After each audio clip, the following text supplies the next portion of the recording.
I liked it, but I think English people were quite anti-American.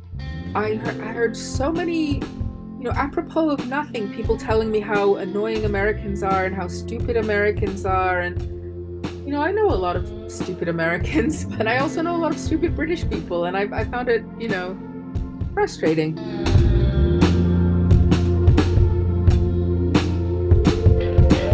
Orna came to the UK via the USA and is originally from Israel.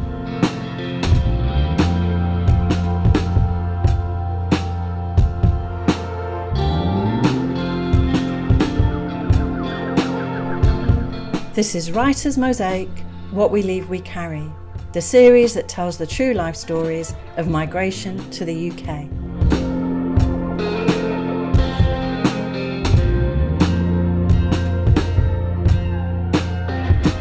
My name is Orna. I'm an actor, not a successful one.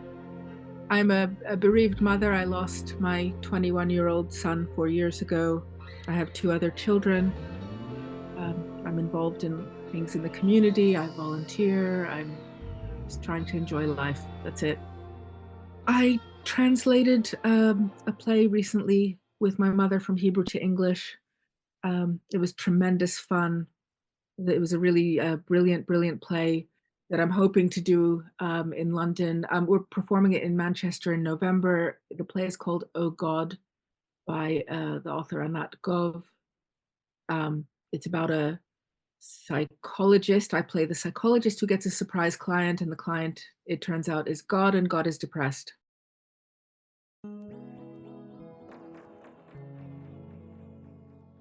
I was born in 1967 in Haifa in Israel. My parents spoke Hebrew to me, and until I started school, I spoke Hebrew back. Once I started junior school, I started responding to them in English. So, and we still do. They speak to me in Hebrew, I respond in English. We understand each other. It's quite common with families where the parents speak a different language to the country that they're in. I remember going to school, to nursery school the first time, the first day, and the teacher put on pop music, which my parents never played at home. They only had classical music. And the teacher put on pop music and all the kids were dancing, and I knew how to dance. So I put my arms up like a ballerina and twirled. Like I just had no idea. I remember that. Clearly I got it wrong. Because I didn't know, I'd only heard classical music and dancing was ballet. Like I didn't know about pop music and contemporary dancing. So I started pretending to ballet dance because that's what I thought dancing was. That's it's a cultural thing that that just wasn't. My parents didn't play pop music, so I was at a disadvantage. I don't think I liked my parents when I was a child. They I didn't like being a child, I think. I mean, I did. I had fun, and I loved when we went to, on camping trips, and we traveled. My parents, they had never traveled. When we moved to America, they already had young kids, so my dad bought an old secondhand van and fixed it up so that we could all sleep in it. And we traveled across the entirety of America. I was very young, so I don't remember all that much of it. But yeah, we did lots of things. But I didn't like being a child. I wanted to be independent. I hated being told what to do. I still do. And yeah, I saw my parents as very irritating. It's only in the last 15 years that I've started to really appreciate my parents, and I adore them now. For example, my politics used to be quite left of my parents, and they have moved to the left. We agree very much on politics now. And that's kind of a unexpected and really cool thing, that my parents were able to sort of reconsider some of the things that they grew up thinking, and they don't think that now. It's not that they were right wing before. It's just that they're a lot more pro Palestinian in a way that it wouldn't have occurred to them when they were younger. because of the environment they grew up in, and now they're very, left wing about Israeli politics, and obviously extremely distressed about what's happening right now, as am I.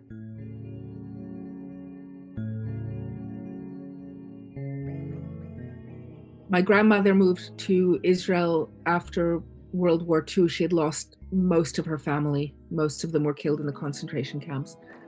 She was very, very lucky to survive. Then my mother left, her mother left her to go to America. Then I left America to come to England. And I've told my daughter that this pattern stops here and now. I don't want her to go.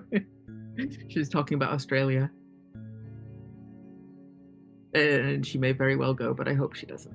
But yeah, there has been a lot of, every generation seems to have moved in the last 3. Some by choice, one not so much.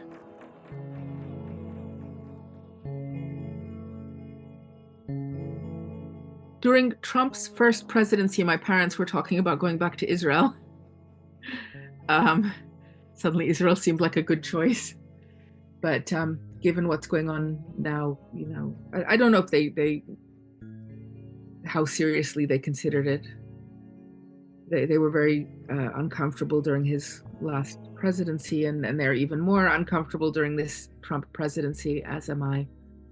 I don't think that they were serious about moving back to Israel, and I can't imagine moving back to America. I just don't feel, well, I mean, especially right now, but even if Trump wasn't president, I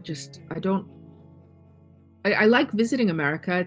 There are a lot of great things about it, but I feel so at home in England.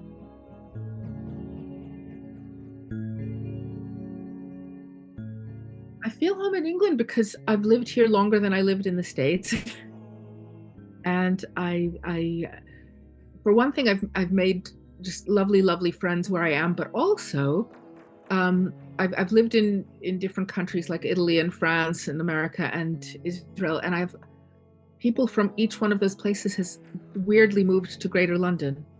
So I have friends from Italy who live in London. I have friends from France who live in London. One of them who, lives walking distance from me. It's just unreal. I'm so happy. One of my closest friends from high school lives in London. My cousin moved from Israel to London. My another cousin's daughter just married a Brit and moved to Reading, which is about 20 minutes from me. So yeah, I feel so fortunate to have made lots of local friends, but also to have people from different times in my life end up weirdly in the same area. That is such a gift.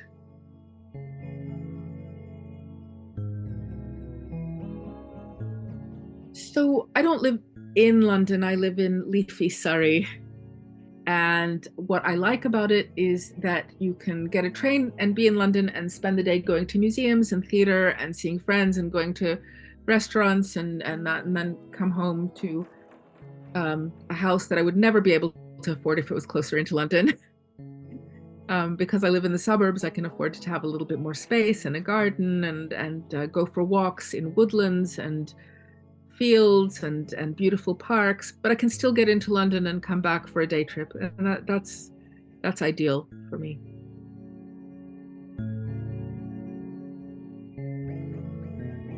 I spent 4 years in the suburbs of Paris, in a town called Étang-la-Ville, which was an amazing place to live, about 45 minutes, 50 minutes from Paris by train. I spent 4 years in Varese, north of Milan, and I spent 4 years in Florence, in central Italy.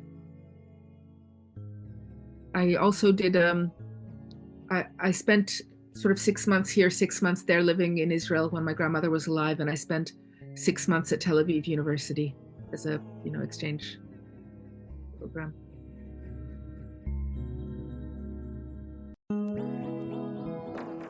I absolutely adored my grandmother. I named my middle child after her because I was pregnant with her, about 4 months pregnant when she died.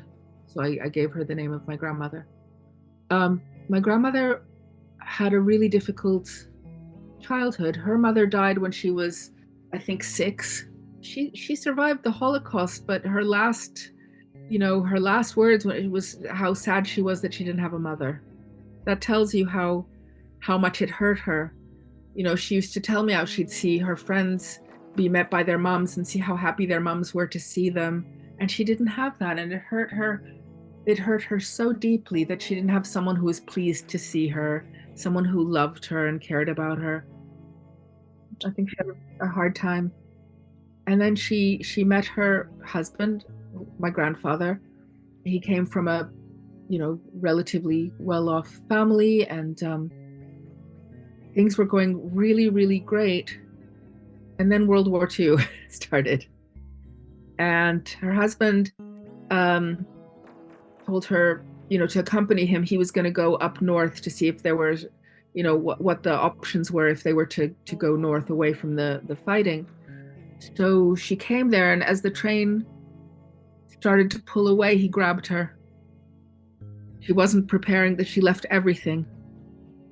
He grabbed her, and I mean, this is a story they told me. I don't know if I don't know, but that's a story she told me, that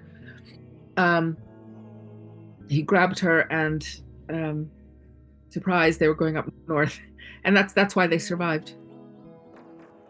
That's why they survived. They kept going north and north and north. They ended up somewhere in Siberia, I think.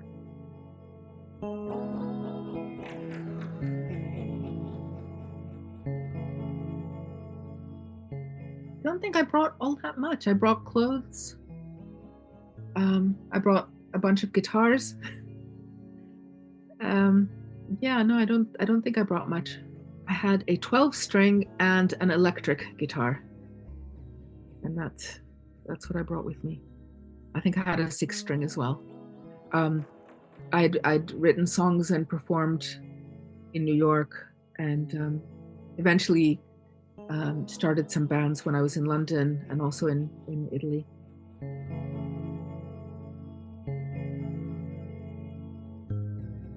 So I came to visit my ex-husband before we were married, and he was a student in Manchester, and I came to visit him. I'd already graduated, so just for the adventure of it, I ended up deciding to try staying for a while. So I got myself a job, and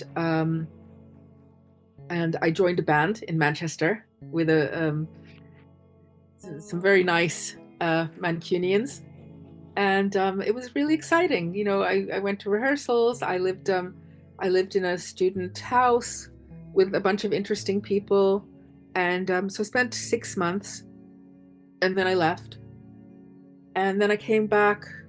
I did kind of a similar thing for another 6 months in London, and then so by the time I moved here, I'd lived here on and off, visits and things. But yeah, when I moved here, I already felt like I knew London fairly well, and I felt, I knew a few people, and yeah, it wasn't like a completely new thing moving here out of the blue. I liked it, but I think English people were quite anti-American. I heard so many, apropos of nothing, people telling me how annoying Americans are and how stupid Americans are, and I know a lot of stupid Americans, but I also know a lot of stupid British people, and I found it, um, frustrating because they were pigeonholing me, and they weren't asking me about myself or America. They were telling me, and it was extremely negative. At work too, I was corrected about, how I pronounced things, and I was like, well, I'm American. This is how I speak. Don't start teaching me how to. It was just really frustrating. I think it's an old-fashioned thing. I don't know that people are like that today, but I think it was an old-fashioned thing that, like, well, here in England we do things like this. And I was like, fuck you. Sorry. It was offensive, and it was, I tried to be polite. I tried to never be rude, but it wasn't easy. I obviously I didn't confront people much. I was at this I did go to this like free beer tasting thing that I'd won in Time Out, like a opportunity to attend a beer tasting in Camden.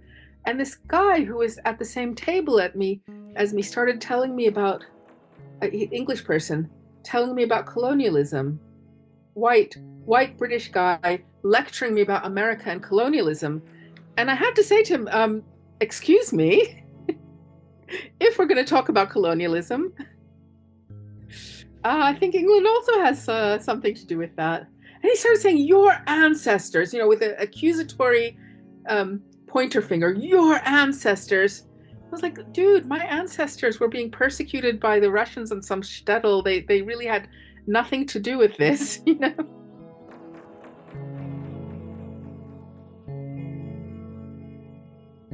I think that it's very, very difficult to leave your family and your friends and a culture where you're not constantly being corrected on the way you pronounce things, um, and being I really I really disliked being treated as sort of not quite the American ambassador, but the office to which all complaints about Americans is addressed. I resented that because you know um, I have a lot of criticisms of America myself, and to just presume. So yeah, no, I mean, when you leave and you suddenly become the ambassador of wherever it is you've come from unwillingly, you lose that sort of comfort of things being taken for granted. That you know,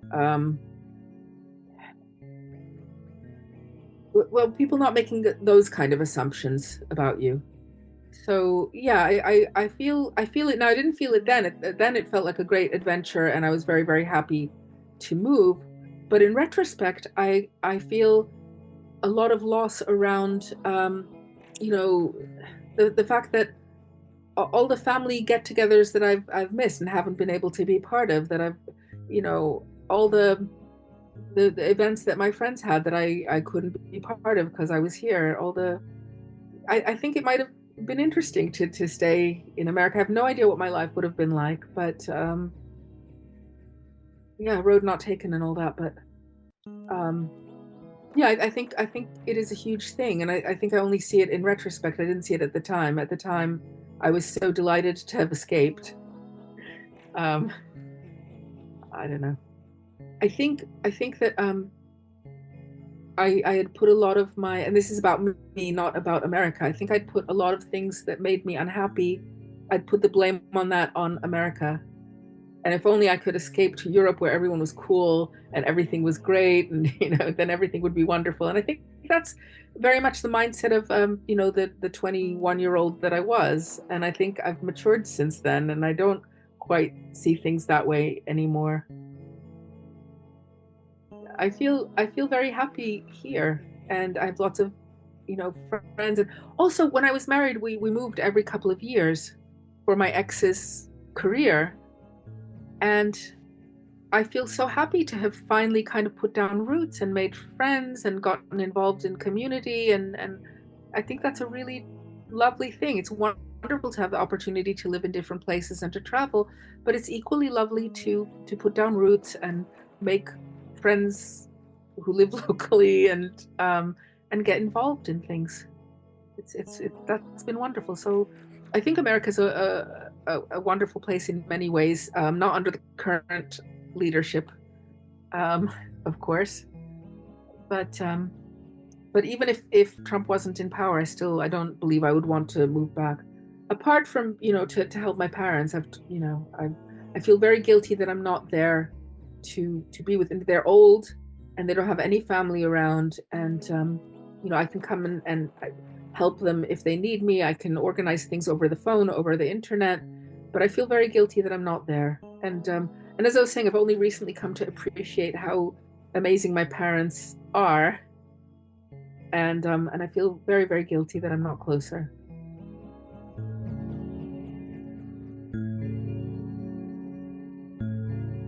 I volunteer every Friday at a local LGBT youth group. It's a group that my son used to go to, and after he died, I wanted to do something to kind of honor his memory. So they need a certain amount of responsible adults to be able to open every Friday. So my going there means that, like, the other volunteers can have a Friday off if they need to, that we always have enough people to open. I've taught the young people how to make vegan sushi, but mostly, I just sit and young people, if they feel like it, they come and chat with me. Sometimes, we play board games and things. But it's a wonderful thing. It's a wonderful place for teenagers who, I think there's a lot of homophobia in schools. And I think it's nice for these young people to have a place where they can just be teenagers and just not worry, just be themselves and be in an accepting environment. My son, Zach, ended his life by suicide at age 21. He was diagnosed with autism, bipolar disorder, and borderline personality disorder. He was incredibly funny, incredibly talented. He had a YouTube channel. He made funny videos and also very informative videos. He was very active with youth groups. He was just a brilliant young person who had these horrific low periods and sometimes somewhat scary high periods where he was just bouncing off the walls and a little bit overexcited. But we had long periods of him being full of mirth and mischief and fun and interesting and very caring and thoughtful. But he never came out of his last low period.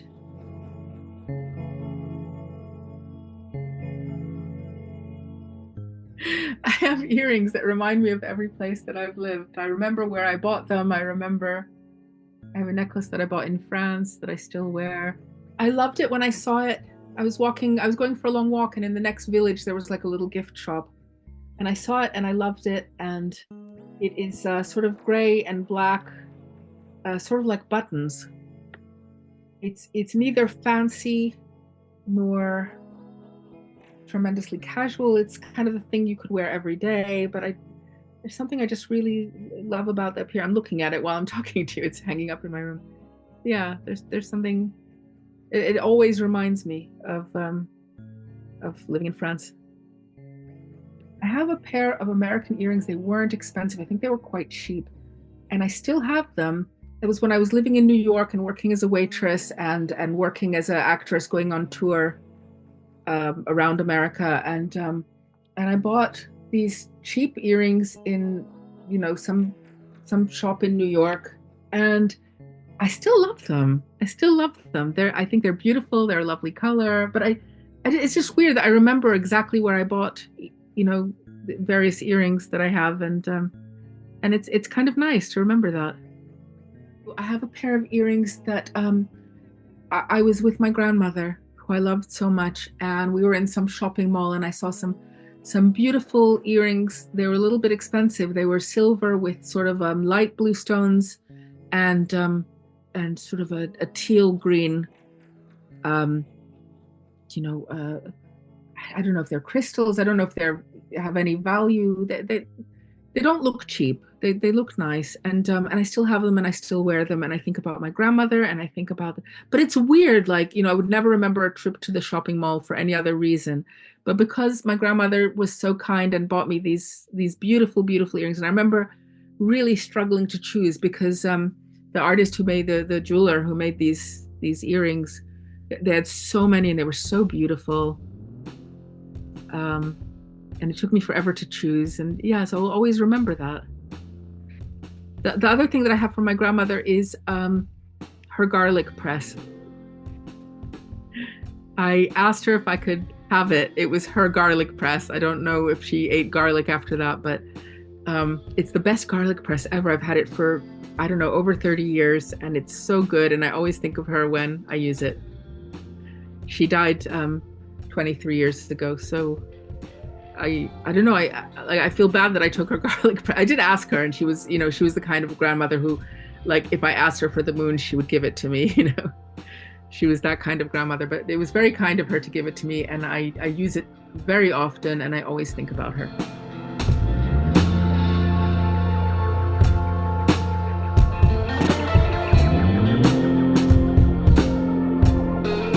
Orna was talking to Clementine E. Burnley.